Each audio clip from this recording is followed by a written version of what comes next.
Salut les gens, c'est Clément, bienvenue dans cette nouvelle vidéo. Je suis actuellement dans la boutique de Rémi, la boutique DaVinci Watches. Salut Rémi. Salut Clément. Ça va bien? Et toi? Super. Cool. Alors aujourd'hui, on va faire une vidéo unboxing. Tu nous as ramené justement un modèle de la marque Richard Mille. Là, on peut voir une grosse boîte noire avec, je pense, un porte-document. Exactement.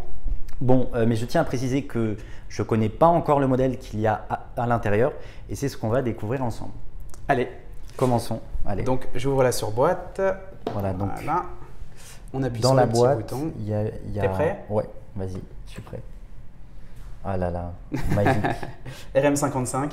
Ah, White. magique, hein. Elle est Donc, vraiment belle. Hein.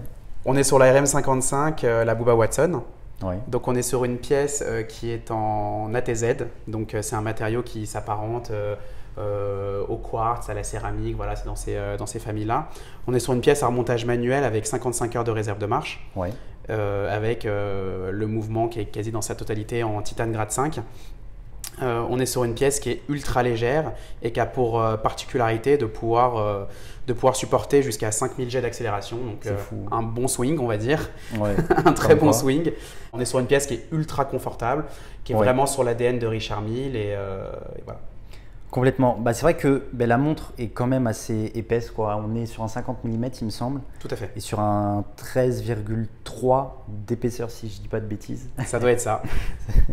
Alors, Bubba Watson est un golfeur américain qui est quand même mondialement connu, notamment pour le drive qu'il a.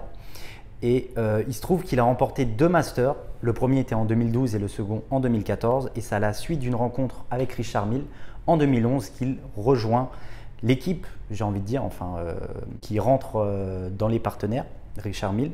Et donc, ils ont développé ensemble justement 3 modèles, dont celui-là que je tiens entre les mains. Le premier était une RM 038 tourbillon et le second était une RM 038-1 tourbillon qui avait la particularité d'avoir un capteur de G. Et la dernière, c'est celle-ci, la RM 055 Bubba Watson. Donc ça, c'était pour la boîte avec la montre. Du coup, là, qu'est-ce qu'on a? Donc on a les papiers de la montre. Ouais. Voilà, je te laisserai flouter le numéro qui est juste là, mais pour faire simple, on a…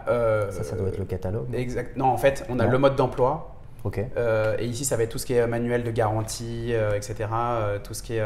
Quand elle passe chez Richard Mille et qu'elle passe en entretien, c'est comme pour une automobile, il y a un carnet vraiment d'entretien où dessus, il peut y avoir le lieu avec le tampon où la révision a eu lieu, la réparation, l'entretien, etc. Sympa. Et même le nom du propriétaire. Enfin, on est vraiment comme dans l'automobile sur un carnet d'entretien. Donc ça, c'est assez agréable. C'est fou. Ici, normalement, il y a une petite carte d'activation. Et ici, il y a tout ce qui est mode d'emploi de la pièce. Tout, exactement. Toutes les informations sur le calibre. Voilà. Donc, mode d'emploi, manuel d'entretien, tout carnet d'entretien et les papiers qui sont importants avec toutes les sécurités, le tampon, les numéros de série, etc. La signature aussi. Hein. Exactement. La signature de Richard Mille. C'est fou. Et bien sûr, la montre qui est dans son écran. De ce qui me semble, Rémi, c'est que cette montre est très compliquée à trouver en boutique. Enfin, on n'en a pas une.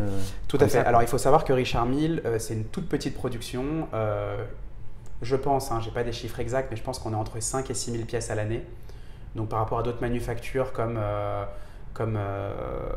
Rolex, où on est vers 1 million de pièces, ou Patek Philippe, Audemars Piguet, où on est entre 50 et 65 000 pièces.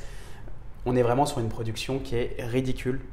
5 000 pièces, c'est totalement ridicule. Et sur ces 5 000 pièces, il va en produire très peu de chaque. Il va faire vraiment des petites séries. Donc, c'est une pièce qui est très convoitée actuellement. Et c'est des pièces qui, par rapport au prix boutique, font x2, voire x3. C'est fou. Donc, voilà. Je n'ose pas te parler du prix à la caméra, mais voilà, on est sur des prix très importants. J'imagine. Richard Mille essaye justement de combiner ultra luxe et sport. Je trouve qu'il y arrive très bien pour le coup. C'est le moins qu'on puisse dire. C'est clair. Et donc, il n'existe que quelques pièces dans le monde. Exactement. C'est tout. Et on n'a pas de chiffres, mais les boutiques en reçoivent vraiment très très peu, je pense. C'est très peu, ouais. Je vais dire une bêtise, mais je pense que la boutique de Paris, qui est pas très loin de ma boutique, on doit en recevoir moins de 5 par an. Après, j'ai aucun chiffre, hein, donc ce que je dis, ça vaut ce que ça vaut. Mais il y en a très très peu, et c'est réservé vraiment à une clientèle, et d'une forcément qui a les moyens, mais de deux qui a les connexions, et voilà, c'est réservé à une clientèle vraiment de collectionneurs et avertis, on va dire. Voilà. Merci Rémi en tout cas. Avec plaisir pour ce petit unboxing. Pour ce petit unboxing. Alors où est-ce qu'on peut te retrouver? Donc on peut me retrouver sur Instagram, Davinci Watches Paris. Oui. Tu peux le mettre dans la description. Bien sûr. Ou au 19 rue Jean Mermoz à Paris, dans le 8e arrondissement. C'est collé au rond-point des Champs-Élysées. Mais de toute manière, je vous mets le lien de son Instagram dans la description. Et d'ailleurs, mais dans les commentaires, dites-moi ce que vous pensez de ce modèle-là. Votre avis nous intéresse énormément. Et moi, je vous dis à la prochaine. C'était Clément. Salut!